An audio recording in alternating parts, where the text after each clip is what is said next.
आज पूरे हरियाणा के अंदर आम आदमी पार्टी एक बहुत बड़ा मुद्दा बेरोजगारी का उठा रही है। सभी जिला डिस्ट्रिक्ट हेडक्वार्टर पर इस प्रेस कॉन्फ्रेंस का बाकायदा प्रबंधन किया गया है। और आज की जो प्रेस कॉन्फ्रेंस इसलिए महत्वपूर्ण है कि टोटल तथ्यों पर आधारित है। आप कोई प्रश्न करेंगे तो तथ्यों पर, तथ्य पर ही उत्तर उसके दिए जाएंगे। अब देखिए, हिंदुस्तान का एक ऐसा प्रांत जो कभी हर अव्वल था, हर क्षेत्र में, खेलों में, पढ़ाई लिखाई में, और सबसे बड़ी बात है कि बेरोजगारी बड़ी कम थी। जो सोसाइटी है, centre for monitoring of Indian economy, एक इंडिपेंडेंट एजेंसी है, वो दावा करती है कि 37.4% हरियाणा के अंदर बेरोजगारी है। और कान खड़े हो जाते हैं जब ये सुनते हैं कि इस बेरोजगारी के अंदर जो ग्रेजुएट है, यानी जिन्हें बीए कहते हैं, बीएससी कहते हैं, बीटेक कहते हैं, वो 24,80,000 के करीब हैं। और उसके बाद जो आप ये कहते हैं कि ये जो संख्या है 24 लाख की, इसमें से 19 लाख ऐसे हैं जो 20 से 24 साल उम्र के युवा हैं। नशे की लत, गलत छिन्ना झपटी, चोरी चकारी, ये काम उनके पास बच जाता है। से ऊपर की डिग्री है, एमए, एमफिल, एमएससी, पीएचडी, 6,02,000 बेरोजगार हैं। कल्पना कीजिए कि इसी प्रकार से 10वीं से 12वीं तक, यानी जो बच्चे नहीं पढ़ पाए, वो 18 से 24,000 बेरोजगार हैं। हरियाणा के अंदर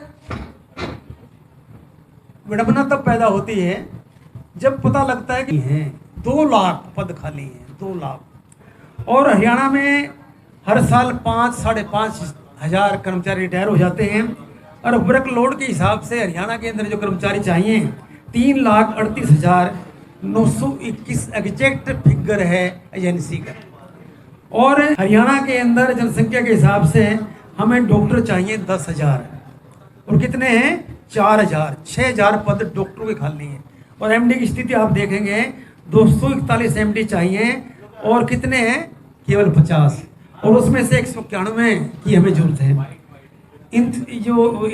इंथीसिया दिया जाता है बेहोश करने के लिए, उसकी हालत क्या है? 193 चाहिए, 95 हैं, 98 खाली हैं। तो जब ऑपरेशन की तैयारी की जाती है तो डॉक्टर वेट करते हैं। और इसका अर्थ ये हुआ कि चिकित्सा के क्षेत्र में मैक्सिमम 6,000 पद डॉक्टर के, 50 एमडी के, 100 महिला जो बाल विशेषज्ञ हैं उनके पद खाली हैं, केवल 50 हैं, और 191 खाली हैं। महिलाओं में और भी बुरी हालत है। और इस प्रक्रिया को सुलझाने के लिए केंद्र सरकार ने 2019 के अंदर एक प्रस्ताव पास किया था कि भाई बार बार हम एग्ज़ाम लेते हैं, फीस लेते हैं, उसकी जगह हम एक CET, कॉमन एलिजिबिलिटी टेस्ट प्रारंभ कर दें। ये पात्रता का एक टेस्ट था, और एक नेशनल एजेंसी कोई भी हो जिसको सिलेक्ट कर सकती है राज्य की सरकार, उसके द्वारा किया जाता है। और जब ये किया गया तो 32,000 पद भरने थे। सरकार ने जो वादा किया था, मेन परीक्षा में जो लोग पास हुए उनका केवल सरकार कहती है 4% बुलाएंगे। और 32,000 को अगर 10 से गुणा करें, देखिए जो केंद्र की सरकार है, यूपीएससी, एसएससी, उसके अंदर 10 गुना विद्यार्थी बुलाए जाते हैं। सरकार अडिग है, नकारात्मक रवैया है, वो कहती है हम केवल 4 गुना बुलाएंगे, सॉरी 10 गुना बुलाएं तो 3,20,000 को मौका मिलता है। और सरकार कहती 4 गुना तो 1,28,000 को ही मौका मिलेगा। और सरकार केंद्र की बात मानने को तैयार नहीं है, और केंद्र की सरकार सुप्रीम कोर्ट की बात मानने को तैयार नहीं है। दिल्ली के अंदर आप देख रहे हैं किस प्रकार का ड्रामा है। और इस प्रकार से हम देखते हैं कि ये जो पूरा प्रोसेस है, मान लिया एक पद निकले 1,000, उसमें से ऊपर के विद्यार्थी बुला लिए जाएंगे 4 गुना 4,000।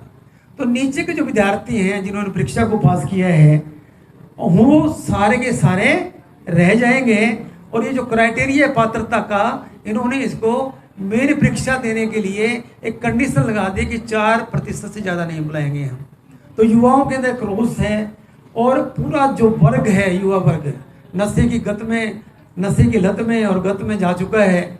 और युवाओं की ऐसी स्थिति है कि चोरी चकारी का काम प्रारंभ कर चुके हैं। और सरकार का एक और आइडिया नकारात्मक है। सरकार चाहती है कि युवा कोर्ट में चले जाएं, ताकि वो जो कोर्ट के अंदर हमारा केस है वो लटकता रहे और कैंडिडेट जो है वो वही परीक्षा ना दे सकें। आम आदमी पार्टी एक मुद्दा उठाती है कि इस बेरोजगारी को दूर करने के लिए जब 2 लाख पद आपके पास है उनको भरना चाहिए, 5,000 कर्मचारी रिटायर होते हैं हर साल, उन पदों को भरना चाहिए। और मैं तो कहता हूं कि जो आज का हालात हैं त्राहिमाम हैं और जो गठबंधन है वो एक तरह से ठग बंधन बन चुका है। किसी भी वर्ग के लिए, व्यापारी वर्ग हो, किसानों की हालत आप जानते हैं, युवाओं की स्थिति आपके सामने है, महिलाओं की आप स्थिति जानते हैं। और स्टेट के अंदर 75.55% लिटरेसी है, इसलिए ये डाटा कम है। अगर सब लोग पढ़ लिख जाएं तो कितने लोग बेरोजगार होंगे, इसकी आप कल्पना कर सकते हैं। और तुरंत प्रभाव से आम आदमी पार्टी ये भी कहती है कि कर्मचारी आयोग जो नकारात्मक तरीका बना रहा है उसको आदेश दिया जाए और उसके जो अध्यक्ष को है उसके पद से हटाया जाए तुरंत प्रभाव से। आम आदमी आज पूरे हरियाणा के अंदर ये बात बुलंद कर रही है कि जो बेरोजगारी है उसका कारण केवल मात्र सरकार है, अनएम्प्लॉयमेंट मैनेजमेंट बेकार है। और जो परीक्षाएं की जाती हैं वो ज़्यादा दिन नहीं चलती। हरियाणा का तो दुर्भाग्य है कि 15-15 साल पहले सर्विस के अंदर लोग ले लिए गए और उठा दिए गए। और कई एग्जाम्पल ऐसे हैं कि सर्विस देने के मामलों में मुख्यमंत्री और MP और सांसद और MLA 10-10 साल जेल काट कर आए हैं। तो हम ये कहना चाहते हैं कि आम आदमी पार्टी तो रोजगार मेला लगाती है जिसके अंदर बेरोजगारों को यानी काम दिया जा सके। आम आदमी पार्टी ये भी कहती है कि सरकार केवल सरकारी आंकड़े को मान ले, 10 गुना बुला ले। और कहीं ना कहीं अगर ये 10 गुना बुलाते हैं तो 3,20,000 कैंडिडेट तो आएंगे, केवल 37,000 कैंडिडेट बचते हैं, वरना ऊपर के कैंडिडेटों में सिलेक्शन होता रहेगा।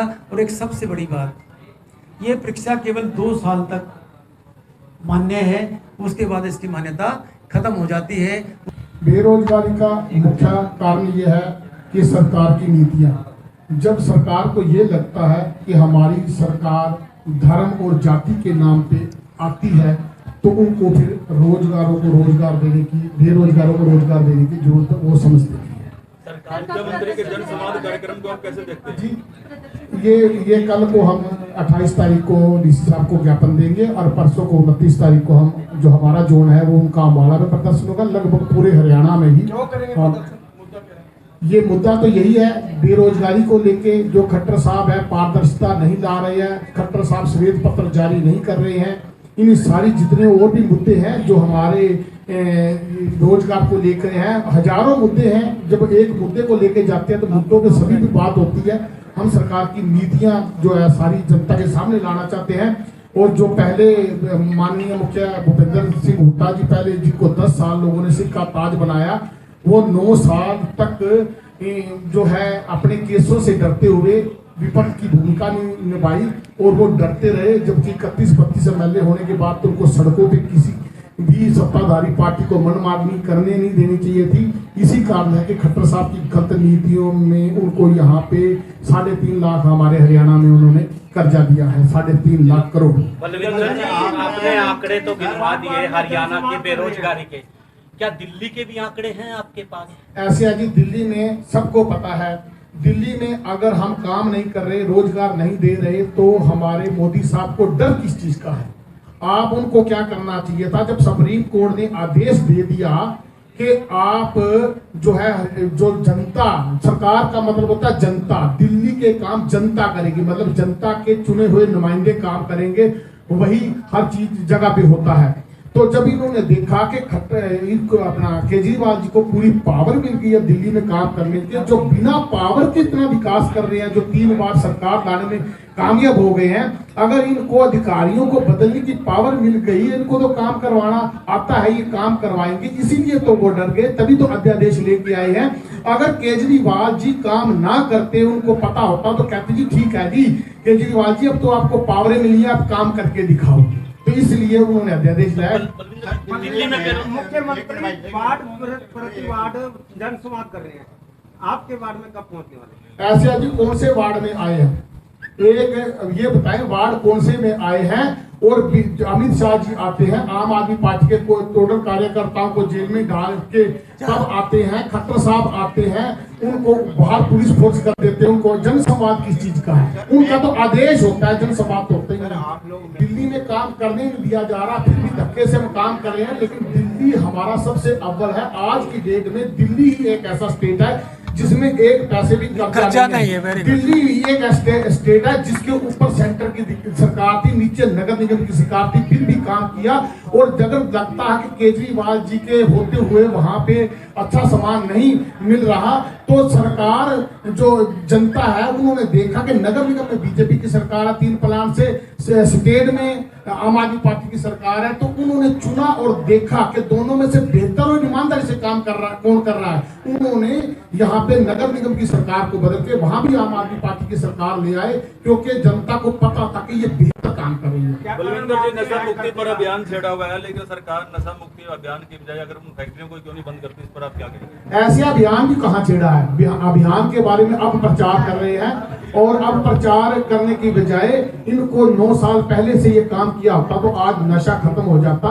और हरियाणा में इस सरकार आने से पहले कम नशा था, इस सरकार में आने के बाद ज्यादा नशा हुआ है।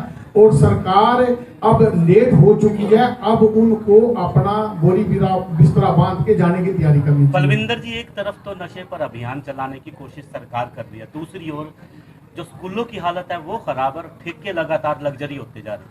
ऐसे है जी, वो इनके ऊपर इनकी सारी जो ऊपर सीबीआई ईडी इनके हाथ में है, इसीलिए तो विपक्ष को ये बिना जो इन्होंने दोष भी नहीं किया, बिना दोष के अंदर डाल रहे हैं। और यहाँ पे दोष करने वालों भी आजादी से घूम रहे हैं। आप यहाँ पे ज्यादा दूर मत जाएं। पत्रकार भाइयों से निवेदन है कि जो नगर निगम के गांव है उन्हीं के स्कूल एक बार चेक कर लें, आपको पता लग जाएगा कि इनकी शिक्षा के प्रति नीति क्या है। और हम हमेशा केजरीवाल जी कहते हैं कि हम बाप दादा से सुनते आ रहे हैं कि भारत एक विकासशील देश है, सुनते आ रहे हैं, और वो अभी तक कभी विकसित नहीं हुआ। हमारा भी मानना है, हमारी पार्टी का भी मानना है कि ये देश तब विकसित उस टाइम विकसित होगा जब हर गरीब का बच्चा उच्च कोटि की शिक्षा ग्रहण करेगा। और हर गरीब का बच्चा तब उच्च कोटि की शिक्षा ग्रहण कर सकता है जब सरकारी स्कूलों में उच्च कोटि की शिक्षा मिलेगी। और वो प्रमाणित कर दिया पूरे वर्ल्ड में कि वो एक आम आदमी पार्टी है जो उच्च कोटि की शिक्षा दे सकती है सरकारी स्कूलों में। जनता को क्या चाहिए, टैक्स किस लिए दे रहे हैं, उनको उच्च कोटि की फ्री शिक्षा मिलनी चाहिए। वो हमारे पंजाब में मिल रही है, दिल्ली में मिल रही है। उनको स्वास्थ्य सुविधाएं मिलनी चाहिए, उनको जो मूलभूत सुविधाएं वो मिलनी चाहिए। वो सारी हमारी पार्टियां दे रही हैं, क्यों नहीं दे रही। हमने आप चलो इस मामले में अगर कोई भरोसा करता तो केजरीवाल जी पे भरोसा करता, तभी तो कर्नाटक में हमारे मैनिफेस्टो पे ही जो है कांग्रेस सरकार आई है। स्मार्ट सिटी के नाम पर करोड़ों रुपए फूका जा रहा है, लेकिन आज इतने भी प्रोजेक्ट ऐसे स्मार्ट सिटी के नाम पे ऐसे है जी, जो बेईमान होता है ना उसी को डर होता है। इन्होंने कहा कि आप स्मार्ट सिटी का ऑडिट नहीं करवा सकते, इन्होंने कहा कि आप स्मार्ट सिटी की आरटीआई नहीं मांग सकते। अब 2200 करोड़ रुपया तो अभी ये खुद ही कहते हैं खर्च हुआ, तो आप जो है 2200 करोड़ रुपए खर्च करके तो एक नया करनाल शहर बसाया जा सकता था। इन्होंने तो किया ही क्या, इन्होंने पैसे बर्बाद कर, तभी तो 3.5 लाख करोड़ हरियाणा में कर्जा हो गया और 150 करोड़ लाख के आसपास पूरे इंडिया में। बलविंदर जी, चुनाव आने वाले हैं, नगर निगम के भी चुनाव अब आने वाले हैं और 1.5 साल बाद विधानसभा लोकसभा के भी चुनाव है। इधर जेजेपी और बीजेपी भी आमने सामने है, इसका आम आदमी पार्टी को फायदा होगा। ऐसे आज चुनाव जो लोकसभा की ये तो रोक नहीं सकते, उनके लिए हाथ में नहीं है। नगर निगम की ये करवा नहीं सकते। मैंने आप बोल रहा हिम्मत आती खट्टर साहब, अपने चुनाव से पहले नगर निगम के चुनाव करवा के दिखाओ, आपको आईना सामने आ जाएगा और आपको पता लग जाएगा आम आदमी पार्टी कितने पानी में और आपके कौन से पानी में खड़े हो, आपको सब पता लग जाएगा।